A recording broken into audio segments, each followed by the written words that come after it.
দুটো বিশ্ব সেরা দল, একটা ফাইনাল। হার জিতের এই খেলায় একজন ফুটবলার নিজের জীবন বাজি রেখে দলকে জেতাতে চেয়েছিলেন। পুরো বিপক্ষ দল তাকে ঠেকাতে হিমশিম খাচ্ছিল, তারপরেও তাকে ঠেকাতে না পেরে একের পর এক আঘাত, ফাউল, এমনকি হাত দিয়ে আটকে রাখতেও বাধ্য হয়েছিল। তারপরেও তাকে কোনোভাবে আটকানো যাচ্ছিল না। এ ম্যাচে যেন প্রতিপক্ষদের জন্য ত্রাস হয়েছিলেন ব্রাজিলের সুপারস্টার নেইমার জুনিয়র। প্রতিপক্ষের গোলকিপারের মুখ থেকে ভেসে আসছিল, ওকে আটকাও, ও একাই আমাদের স্বপ্ন তছনছ করে দিবে, শুধু ওকে আটকাও, আমরা ম্যাচ জিতবো। 2021 কোপা আমেরিকার ফাইনালে মারাকানার ট্র্যাজেডিতে নেইমার ছিল অপ্রতিরোধ্য।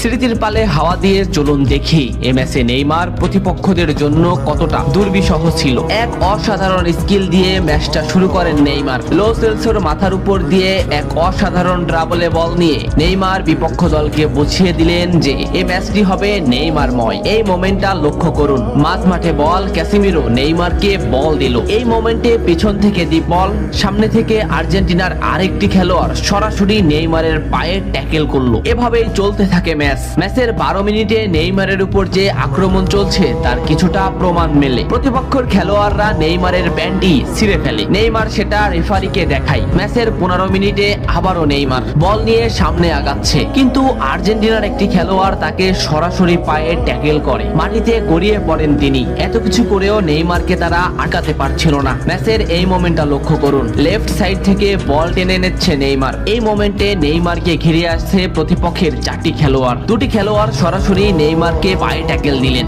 মাটিতে পড়ে গেল নেইমার, কিন্তু নেইমার ঠিকই পাকুয়ে তাকে বল দিয়ে দিলেন। ডি বক্সের সামনে নেইমারের পায়ে বল, বলে না হিট করে সরাসরি নেইমারের পায়ে হিট করে ডিপল নেইমারকে ফেলে দিল। ডিপলকে এক সাংবাদিক প্রশ্ন করেছিল, কোন ফুটবলারকে আটকাতে তোমার সবথেকে বেশি কষ্ট হয়েছে? ডিপল নিঃশ্বাস নেওয়ার আগেই বললেন নেইমার। কোপা আমেরিকার ফাইনালে নেইমার ছিল অপ্রতিরোধ্য, তাকে আমরা কোনোভাবেই আটকাতে পারছিলাম না। আমাদের ফুটবলাররা তাকে আটকাতে ফাউল করছিল, কিন্তু তারপরেও সে যেন আরো বেশি জ্বলে উঠছিল। আমরা শুধু নেইমারকেই আটকাতে যাচ্ছিলাম, তবে আমরা বারবার ব্যর্থ হচ্ছিলাম। সত্যি নেইমার হলো আমার দেখা সবথেকে কঠিন প্রতিপক্ষ, যাকে আটকাতে আমরা হিমশিম খাচ্ছিলাম। ম্যাচের এই মোমেন্টটা দেখলে স্পষ্টই বুঝতে পারবেন নেইমারকে আটকাতে তারা কোন পদ্ধতি বেছে নিয়েছিল। মাঝ মাঠ থেকে দুটো ফুটবলারকে ড্রিবলিং করে নেইমার বল সামনে আগালেন। এই মোমেন্টে নেইমারের পাশে দুটি ফুটবলার, নেইমার তাদের ড্রিবলিং করে আবারও সামনে আগালেন।